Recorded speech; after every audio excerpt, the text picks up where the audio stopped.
ನಿಮಗೆಲ್ಲ ಒಂದು ಕ್ವಶನ್ನು, ನೀವು ದುಡ್ಡನ್ನ ಸಂಪಾದನೆ ಮಾಡೋದಕ್ಕೆ ಎಷ್ಟು ಎಕ್ಸ್ಟ್ರೀಮ್ ಲೆವೆಲ್ಗೆ ಹೋಗ್ತೀರಾ? You know, I sit up here in my tower and watch everyone struggle and be poor. It's so entertaining. I love watching poor people. They struggle. Oh, I just need popcorn. I could sit here and watch them struggle all day. ಆ ಒಂದು ಪ್ರೋಸೆಸ್ಸಲ್ಲಿ ನಿಮ್ಮ ಒಂದು mental ಹೆಲ್ತ್ಗೆ ಮತ್ತು body ಹೆಲ್ತ್ಗೆ damage ಆದರೂ ಪರವಾಗಿಲ್ವಾ? So ನೀವು ಯೂಟ್ಯೂಬ್ನ use ಮಾಡಿದ್ದೀರಾ ಅಂತಂದರೆ ಈ ರೀತಿ ವೀಡಿಯೋಸ್ಗಳನ್ನ ನೀವು ನೋಡಿರ್ತೀರಾ, ಇಲ್ಲ ಅಂತಂದರೆ ನಿಮ್ಮ ಒಂದು ಯೂಟ್ಯೂಬಿನ ಫೀಡಲ್ಲಿ ಬಂದಿರುತ್ತೆ. ಇದನ್ನು ಮಕ್ಬ್ಯಾಂಗ್ ಅಂತ ಕರೀತಾರೆ. ಇದು ನೋಡೋಕ್ಕೆ ಸಿಂಪಲಾಗಿ ಇರ್ಬೋದು, ಬರೀ ತಿನ್ನೋದನ್ನು ವೀಡಿಯೋ ಮಾಡೋದು ಅಂತ ಅಂದ್ಬಿಟ್ಟು. ಬಟ್ ಇದನ್ನು ಕನ್ಸ್ಯೂಮ್ ಮಾಡೋರಿಗೆ ಮತ್ತು ಈ ರೀತಿ ಕಾಂಟೆಂಟ್ನ ಪಬ್ಲಿಷ್ ಮಾಡೋರಿಗೆ ಸೈಕಲಾಜಿಕಲಿ ಮತ್ತು ಮೆಂಟಲಿ ಅವರ ಒಂದು ಹೆಲ್ತ್ ಸಿಕ್ಕಾಪಟ್ಟೆ ಡ್ಯಾಮೇಜ್ ಆಗ್ತಿದೆ. ಸೊ ಈ ಒಂದು ಮಕ್ಬ್ಯಾಂಗ್ ಹೆಂಗೆ ಸ್ಟಾರ್ಟ್ ಆಗಿದ್ದು ಆ್ಯಂಡ್ ಇದರಿಂದ ಇರೋ ಒಂದು ಪ್ರಾಬ್ಲಮ್ಸ್ಗಳು ನಿಮಗೆ ಡೀಟೇಲಾಗಿ ತಿಳಿಸ್ಕೊಡ್ತಾ ಹೋಗ್ತೀನಿ ಅಂತ ಹೇಳ್ತಾ ಚಾನಲ್ಗೆ ಫಸ್ಟ್ ಟೈಮ್ ಸಬ್ಸ್ಕ್ರೈಬ್ ಮಾಡ್ಕೊಳ್ಳಿ ಅಂತ ಹೇಳ್ತಾ ಗೈಸ್, ಬನ್ನಿ ತಾಳೆ ಮಾಡಿದ್ದೀರಾ ಈ ಒಂದು ವಿಡಿಯೋನ ಶುರು ಮಾಡೋಣ. It's so fun, but it has consequences that's not really talked about in society. ಮಕ್ಬ್ಯಾಂಗ್ ಇದೊಂದು ಸೌತ್ ಕೊರಿಯನ್ ಪದ. ಇದು ಸ್ಟಾರ್ಟ್ ಆಗಿದ್ದು ಕೂಡ ಸೌತ್ ಕೊರಿಯಾದಲ್ಲೇ. ಮಕ್ಬ್ಯಾಂಗ್ ಅಂದರೆ ಈಟಿಂಗ್ ಆ್ಯಂಡ್ ಬ್ರಾಡ್ಕಾಸ್ಟಿಂಗ್ ಅಂತ. ಇದು ಯಾಕಪ್ಪ ಸ್ಟಾರ್ಟ್ ಆಗಿದ್ದು ಅಂತಂದರೆ ಸೌತ್ ಕೊರಿಯಾದಲ್ಲಿ ಸುಮಾರು ಜನ ಲೋನ್ಲಿನೆಸ್ನ ಫೀಲ್ ಮಾಡ್ತಾಯಿದ್ರಂತೆ. ಆ್ಯಂಡ್ ಎಕ್ಸ್ಪೆಷಲಿ ಊಟ ಮಾಡಬೇಕಿದ್ರೆ ಇನ್ನೂ ಜಾಸ್ತಿ ಫೀಲ್ ಮಾಡ್ತಿದ್ರಂತೆ ಲೋನ್ಲಿನೆಸ್ನ. ಸೊ ಅದನ್ನು ಟ್ಯಾಕಲ್ ಮಾಡೋಕ್ಕೆ ಅಂತ ಅಂದ್ಬಿಟ್ಟು ಇದನ್ನು ಶುರು ಮಾಡ್ತಾರೆ. ಅಂದರೆ ತಿನ್ನೋದನ್ನು ಬ್ರಾಡ್ಕಾಸ್ಟ್ ಮಾಡಿ ಆನ್ಲೈನಲ್ಲಿ ಪಬ್ಲಿಷ್ ಮಾಡೋಕ್ಕೆ ಸ್ಟಾರ್ಟ್ ಮಾಡ್ತಾರೆ. ಯಾರ್ಯಾರು ಇವ್ರ ಥರ ಲೋನ್ಲಿನೆಸ್ನ ಫೀಲ್ ಮಾಡ್ತಿದ್ರೋ ಇವರ ಒಂದು ವೀಡಿಯೋಸ್ಗಳಲ್ಲಿ ಬಂದು ಚಾಟ್ ಮುಖಾಂತರ ಅವರ ಒಂದು ಫೀಲಿಂಗ್ಸ್ಗಳನ್ನ ಶೇರ್ ಮಾಡ್ಕೊಳ್ತಿದ್ರಂತೆ. ಆ್ಯಂಡ್ ನೋಡ್ತಾ ಇದೊಂದು ಚಿಕ್ಕ ಕಮ್ಯುನಿಟಿಯಾಗಿ ಬೆಳೆಯೋಕ್ಕೆ ಸ್ಟಾರ್ಟ್ ಆಯಿತು. ಆ್ಯಂಡ್ ನಿಮ್ಗೆ ಗೊತ್ತಿರೋ ಹಾಗೇನೆ ಇಂಟರ್ನೆಟಲ್ಲಿ ಜಾಸ್ತಿ ಸೇರಿ ನಡೆಯೋದಿಲ್ಲ.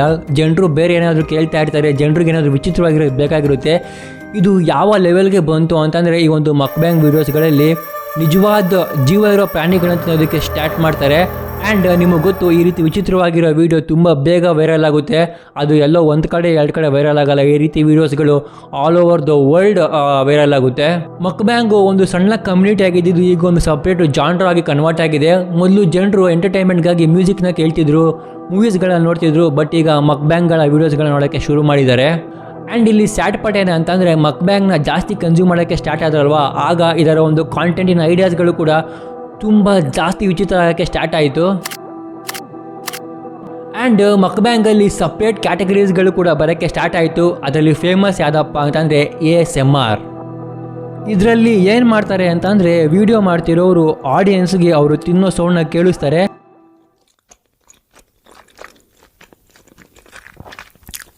ಅದನ್ನು ನೋಡೋರಿಗೆ ಒಂಥರ ಚೆನ್ನಾಗಿ ಫೀಲ್ ಆಗುತ್ತೆ. ಹೌದು, ನೋಡೋಕ್ಕೆ ವಿಚಿತ್ರ ಮತ್ತು ಅಸಹ್ಯ ಅನ್ನಿಸ್ಬೋದು.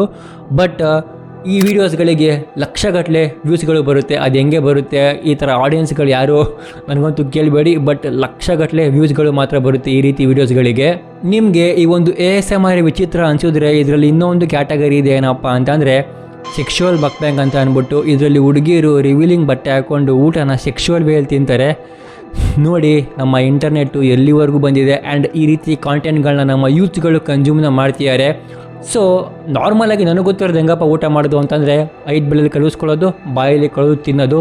ಸೊ ಇದು ಏನು ರೀ, ಇದು ಇಂಟರ್ನೆಟಲ್ಲಿ ಬರ್ತಿರೋದು. ಯಪ್ಪ, ಇಂಟರ್ನೆಟ್ ಎಷ್ಟು ಸ್ಕೇರಿ ಪ್ಲೇಸ್ ಆಗ್ತಿದೆ ಅಂತಂದರೆ ನಮ್ಮ ಯೂತ್ಗಳು ಈ ಥರ ಕಾಂಟೆಂಟ್ಗಳನ್ನ ಕನ್ಸ್ಯೂಮ್ ಮಾಡ್ತಾರೆ. ಆ್ಯಂಡ್ ಮತ್ತು ನೋಡಿ ಆಮೇಲೆ ಏನಾಗುತ್ತೆ ಕಾನ್ಸಿಕ್ವೆನ್ಸಸ್ಗಳು ನಿಮಗೆ ಗೊತ್ತಿರೋದೇ ಅದು.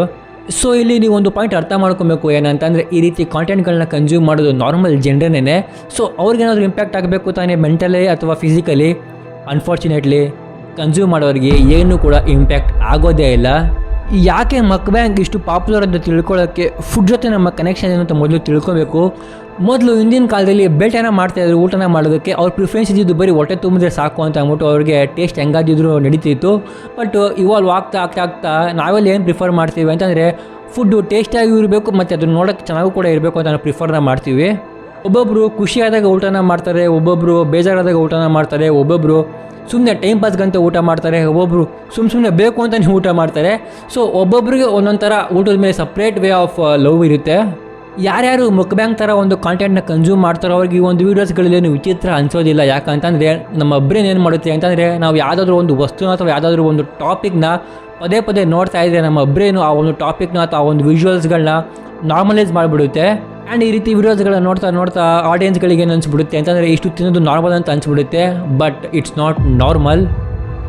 ಇಷ್ಟು ಕ್ವಾಂಟಿಟಿ ಫುಡ್ನ ನೀವು ರೆಗ್ಯುಲರ್ ಆಗಿ ತಿಂದರೆ ನಿಮಗೆ ಈಟಿಂಗ್ ಡಿಸಾರ್ಡರ್ಸ್ಗಳು ಬರುತ್ತೆ, ಮೂಡ್ ಸ್ವಿಂಗ್ಸ್ಗಳಾಗುತ್ತೆ, ಹಾರ್ಟ್ ಡಿಸೀಸ್ಗಳು ಬರುತ್ತೆ, ಆ್ಯಂಡ್ ಹಾರ್ಮೋನಲ್ ಚೇಂಜಸ್ಗಳು ಕೂಡ ಆಗುತ್ತೆ. ಆ್ಯಂಡ್ ಇಲ್ಲೊಂದು ಫನ್ನಿ ಪಾರ್ಟ್ ಏನು ಗೊತ್ತಾ, ಈಗ ಒಂದು ಕ್ರಿಯೇಟರ್ಸ್ಗಳು ಏನು ಮಾಡ್ತಾರೆ ಅಂತಂದರೆ ತಿನ್ನು ದಪ್ಪ ಆಗಿಬಿಡ್ತಾರೆ, ಅವ್ರಿಗೆ ಎಕ್ಸಸೈಸ್ ಮಾಡೋದು ಕೂಡ ಅದು ಬೊಜ್ಜಿಗೆ ಕರಗೋದಿಲ್ಲ. ಆಮೇಲೆ ಒಂದು ಟಾಪಿಕ್ನ ಯೂಸ್ ಮಾಡ್ಕೊಳ್ತಾರೆ ಏನಂತಂದರೆ ಬಾಡಿ ಪಾಸಿಟಿವಿಟಿ ಅಂತ ಅಂದ್ಬಿಟ್ಟು. ಬಾಸ್, ಅದು ಬಾಡಿ ಪಾಸಿಟಿವಿಟಿ ಅಲ್ಲ, ಗೊತ್ತು ಆಡಿಯನ್ಸ್ಗಳು ಅಥವಾ ನಿಮ್ಮನ್ನ ಇಷ್ಟಪಡೋರು ನೀವು ಹೇಗಿದ್ರು ಕೂಡ ಎಕ್ಸೆಪ್ಟ್ ಮಾಡ್ಕೊಳ್ತಾರೆ ಅಂತ. ಬಟ್ ಅದು ನಿಮಗೆ ತಿಂದು ಕೂತ್ಕೊಂಡು ಎಕ್ಸಸೈಸ್ ಮಾಡೋಕ್ಕಾಗದೆ ಲೇಜಿ ಆಗಿಬಿಟ್ಟು ನೀವು ಬೆಳೆಸ್ಕೊಂಡಿರೋದು, ಅದು ಯಾವ ರೀತಿಯೂ ಕೂಡ ಬಾಡಿ ಪಾಸಿಟಿವಿಟಿ ಅಂತ ತೊಗೊಳಕ್ಕೆ ಆಗೋದಿಲ್ಲ. ಸೊ ನಾನು ಈ ಒಂದು ಟಾಪಿಕ್ಗೆ ರಿಸರ್ಚ್ ಮಾಡಬೇಕಾದ್ರೆ ನನಗೆ ಎಷ್ಟೊಂದು ಮೈಂಡ್ ಫಕ್ಕಾಗೋಯ್ತಾ ಒಂದು ವೀಡಿಯೋಸ್ಗಳನ್ನ ನೋಡ್ಬಿಟ್ಟು, ಏನು ಈ ರೀತಿಯೂ ಕೂಡ ಯೂಟ್ಯೂಬಲ್ಲಿ ಕನ್ಸ್ಯೂಮ್ನ ಮಾಡ್ತಾರೆ ಜನರು ವೀಡಿಯೋಸ್ಗಳನ್ನ ಅಂತ ಅಂದ್ಬಿಟ್ಟು. ಸೊ ದಯವಿಟ್ಟು ಈ ರೀತಿ ವೀಡಿಯೋಸ್ಗಳನ್ನ ನೋಡೋಕೆ ಹೋಗಬೇಡಿ, ಇದರಿಂದ ನಿಮ್ಗೆ ಏನು ವ್ಯಾಲ್ಯೂ ಸಿಗೋದಿಲ್ಲ, ಸುಮ್ಮನೆ ವೇಸ್ಟ್ ಆಫ್ ಟೈಮ್ ಇದು. ಇದ್ರ ಬದಲು ನೀವು ಯಾವುದಾದ್ರೂ ಒಂದು ಹಿಸ್ಟ್ರಿದೋ ಅಥವಾ ಯಾವುದಾದ್ರು ಒಂದು ಬುಕ್ನ ಓದಿ ಅದೇ ನಿಮ್ಮ ಕೈಲಿಗೆ ನಿಮ್ಮ ತಂದೆ ತಾಯಿಗೆ ಸಹಾಯ ಮಾಡಿ, ತುಂಬ ಒಳ್ಳೆ ವ್ಯಾಲ್ಯೂ ಸಿಗುತ್ತೆ ನಿಮ್ಗೆ. ಅದರಲ್ಲಿ ನಿಮಗೆ ಒಂದು ಪ್ರೌಡ್ ಫೀಲ್ ಆಗುತ್ತೆ, ನಮ್ಮ ತಂದೆಗೆ ಹೆಲ್ಪ್ ಮಾಡಿದೆ, ನಮ್ಮ ತಾಯಿಗೆ ಹೆಲ್ಪ್ ಮಾಡಿದೆ ಅಂತ ಅಂದ್ಬಿಟ್ಟು. ಸೊ ನಿಮಗೆಲ್ಲ ಒಂದು ರಿಕ್ವೆಸ್ಟ್, ದುಡ್ಡನ್ನ ಮಾಡೋ ಬರೋದಲ್ಲಿ ದಯವಿಟ್ಟು ನಿಮ್ಮ ಒಂದು ಹೆಲ್ತ್ನ ಡ್ಯಾಮೇಜ್ ಮಾಡ್ಕೊಳ್ಳೋಕೆ ಹೋಗಬೇಡಿ. ಹೆಲ್ತ್ ಇದ್ದರೆ ನೀವು ಯಾವಾಗ ಬೇಕೋ ದುಡ್ಡನ್ನ ಮಾಡ್ಬೋದು ಅಂತ ಹೇಳ್ತಾ ಈ ಒಂದು ವಿಡಿಯೋ ಮುಗಿಸ್ತಾ ಇದ್ದೀನಿ ಅಂತ ಹೇಳ್ತಾ, ಮುಂದಿನ ವಿಡಿಯೋ ಸಿಕ್ತಿ ಫ್ರೆಂಡ್ಸ್. ಅದವರೆಗೂ signing off, take care, bye, see you soon. ತಂದೆ ತಾಯಿನ ತುಂಬ ಚೆನ್ನಾಗಿ ನೋಡ್ಕೊಳ್ಳಿ, ದೇ ಆರ್ ದ ಜಮ್ಸ್ ಅಂತ ಹೇಳ್ತಾ ಸಿ ಯು ಸೂನ್ ಗೈಸ್.